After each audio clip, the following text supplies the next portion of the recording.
हमारा next chapter है जनसंख्या शिक्षा। तो जनसंख्या यानी जैसे नाम से ही लग रहा है, यानी लोगों की संख्या, किसी भी एक स्थान विशेष में रहने वाले लोगों की जो संख्या है उससे संबंधित शिक्षा।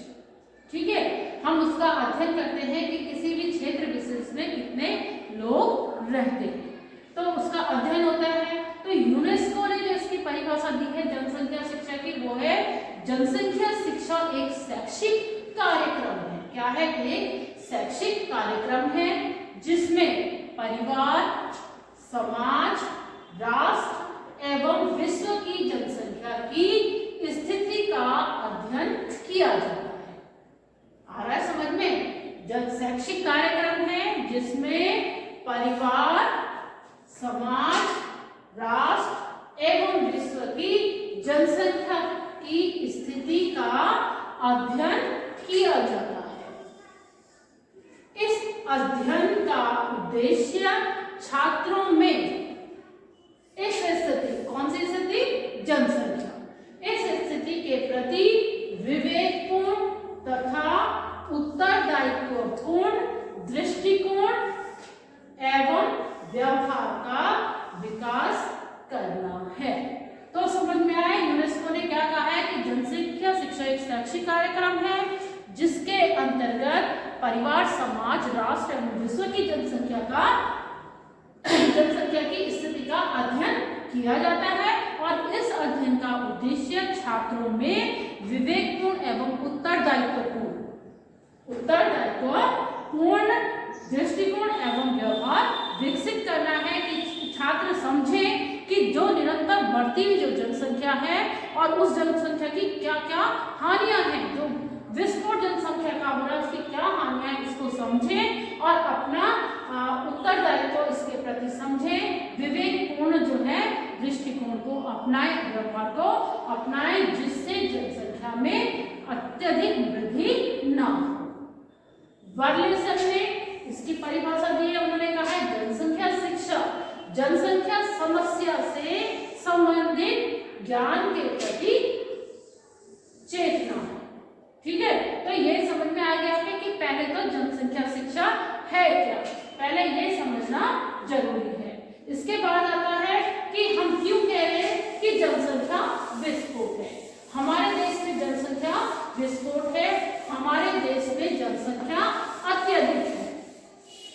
इसका प्रमाण हमें, जो हमारी जनसंख्या जनगणना जो होती है जनसंख्या को जानने के लिए, उसकी स्थिति पर अगर हम नजर डालेंगे तो हमें लगेगा कि हमारे देश में क्या है, जनसंख्या विस्फोट है, जो निरंतर जनसंख्या बढ़ती चली जा रही है। जब 1951 की जो जनगणना थी, 1951 की जो जनगणना थी, उसमें भारत की जो जनसंख्या थी वो 36.1 करोड़ थी। ठीक है, उसके बाद प्रति 10 साल बाद जनसंख्या की गणना की जाती है कि जनसंख्या कितनी है। उसके बाद जो 2000 में जो जनगणना हुई उसमें भारत की जो जनसंख्या आई वो आई 100 करोड़। ठीक है, और 2011 की जो जनगणना है उसके अनुसार भारत की जनसंख्या 125 करोड़।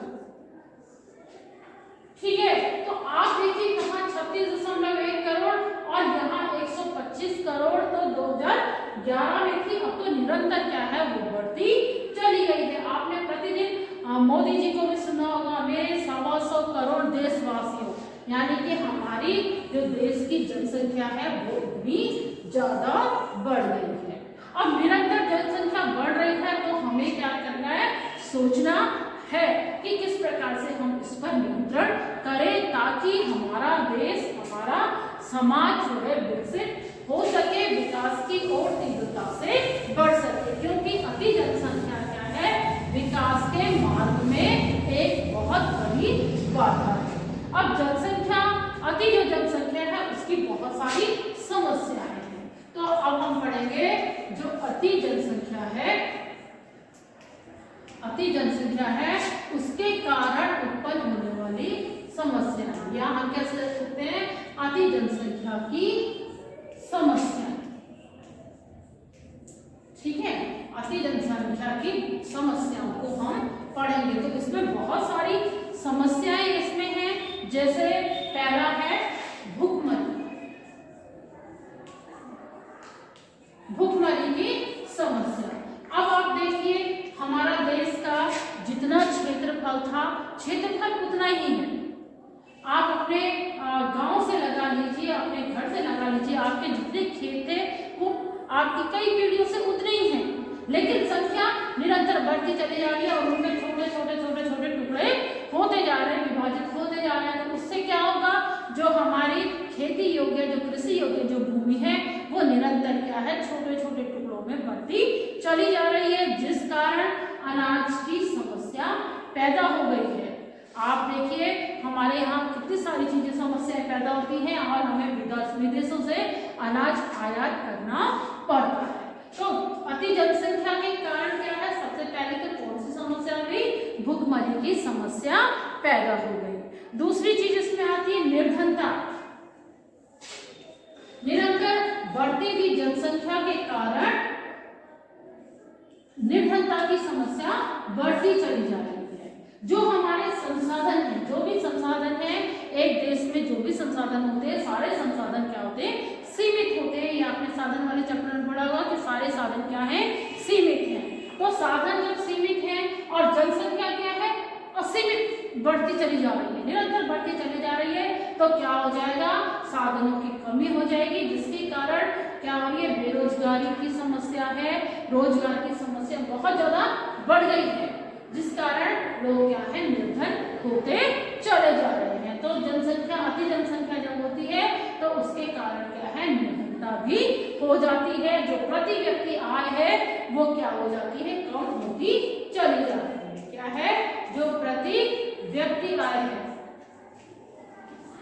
प्रति व्यक्ति आय है वो क्या होती चली जाएगी, कम होती चली जाती है, और जिसके कारण निर्धनता भी आ जाती है।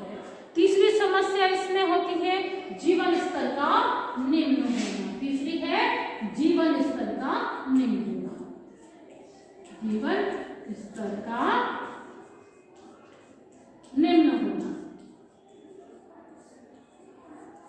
अब इसमें क्या होगा, जब क्या होगा, भूखमरी है, निर्धनता हो रही है, प्रति व्यक्ति आय कम होती जा रही है, लोगों में क्या है, संसाधन कम उनको मिलते जा रहे हैं, बेरोजगारी की समस्या है, रोजगार लोगों के पास नहीं है, कृषि भी क्या है, कम होती चली जा रही है। तो उससे क्या होगा, जो हमारा जीवन स्तर है दिन प्रतिदिन क्या होता चला जाएगा, निम्न होता चला जाएगा। तो अति जनसंख्या की एक जो बड़ी समस्या है वो है जीवन स्तर का निम्न होना। तो इस तरीके से क्या है, निरंतर इसमें क्या होता है, जीवन स्तर भी निम्न चला जाता है। अब जब जीवन स्तर निम्न है तो इसमें समस्या ही समस्याएं हैं। फिर स्वास्थ्य की जो स्थिति है,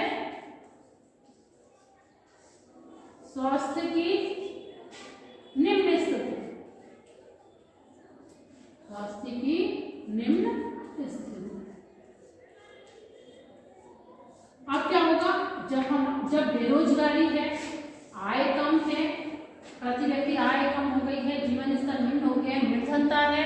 जब निर्धनता होगी तो स्वास्थ्य की स्थिति भी कैसे होगी, निम्न होगी, लोग गरीब होंगे, निर्धनता होगी, तो उनको जो है अपने जो आहार है वो भी संतुलित आहार नहीं मिल पाएगा, अच्छा आहार नहीं मिल पाएगा, तो क्या होगा, स्वास्थ्य की स्थिति भी निरंतर निम्न होती चली जाएगी। तो इस प्रकार से क्या है, अति जनसंख्या के कारण स्वास्थ्य की स्थिति भी निम्न होती चली जाएगी।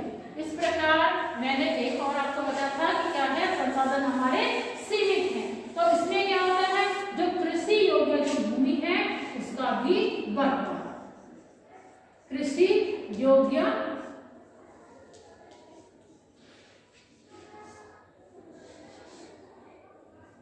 भूमि का बढ़ता। ठीक है, अब क्या होगा, ये मैंने आपको बता दिया है कि क्या होता है, जो हमारे पास एक सपोज इतना बड़ा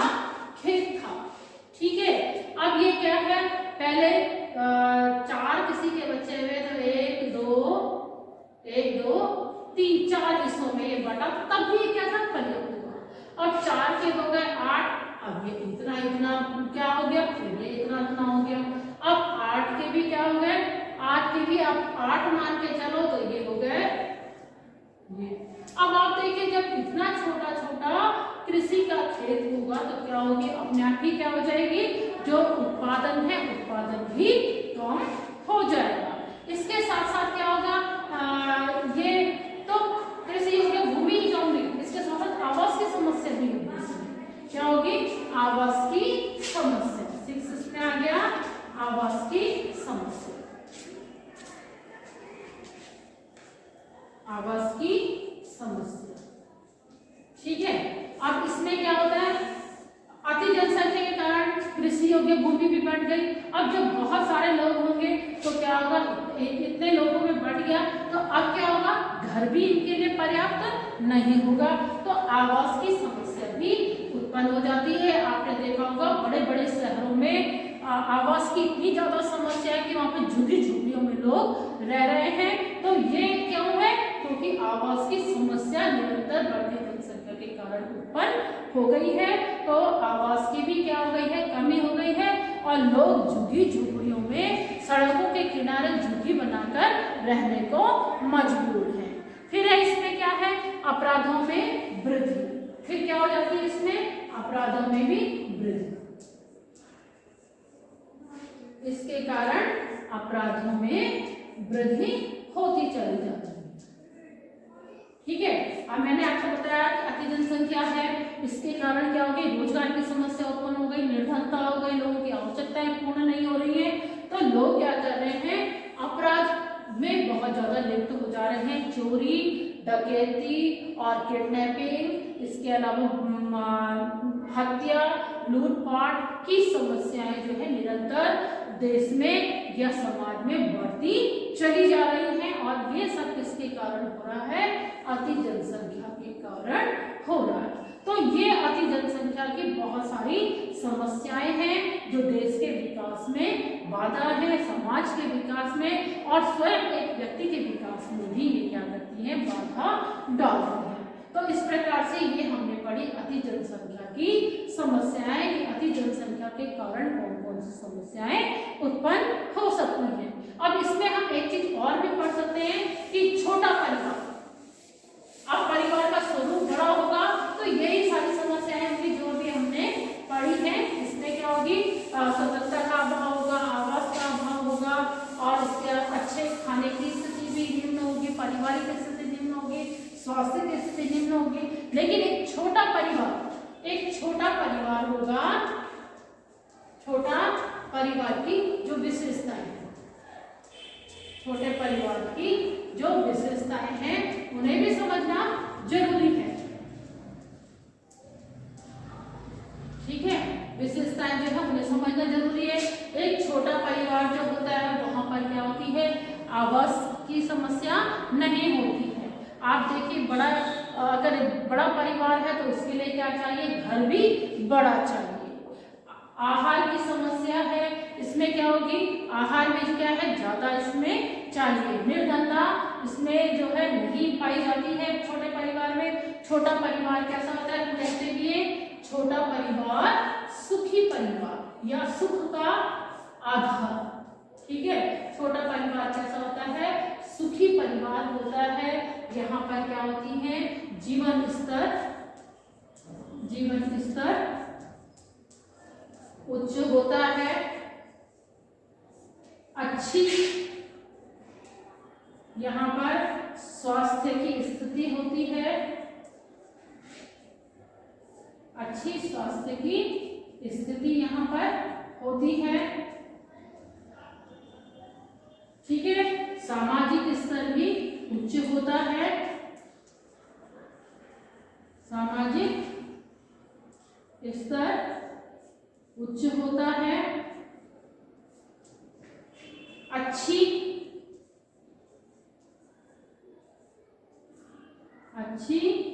शिक्षा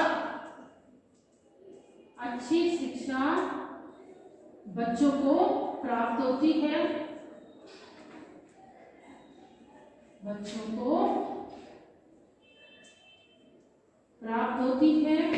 और इसके साथ साथ और इसके साथ साथ परिवार का स्वतंत्रता, इसमें क्या होती है, स्वतंत्रता होती है।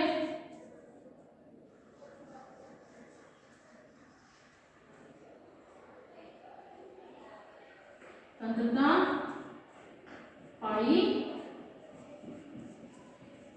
जाती है। व्यक्तिगत स्वतंत्रता क्या होती है, व्यक्तिगत स्वतंत्रता यहाँ पर पाई जाती है। ठीक है, कौन सी स्वतंत्रता, व्यक्तिगत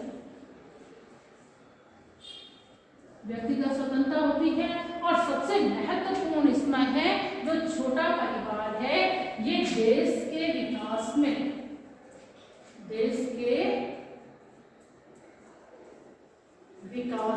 भी सहयोगी होता है, सहयोगी होता है। ठीक है, और सभी की आवश्यकताओं की पूर्ति यहाँ पर हो जाती है। परिवार के सदस्य जितने भी हैं, सबके जो आवश्यकताओं की पूर्ति है वो आसानी से इसमें हो जाती है। तो इस तरीके से आप देखिए कि छोटा परिवार अगर हो तो उसके कितने लाभ हैं, और छोटा परिवार अपने देश के विकास में भी सहयोग प्रदान करता है। तो इस प्रकार से जनसंख्या शिक्षा क्या है, बहुत अनिवार्य है। इसमें इस शिक्षा के द्वारा छात्र छात्राएं जो हैं अपने जिम्मेदारी को समझते हैं और छोटे परिवार को अपनाते हैं, जिस कारण समाज का और परिवार का और देश का कल्याण इसके कारण होता है। तो ये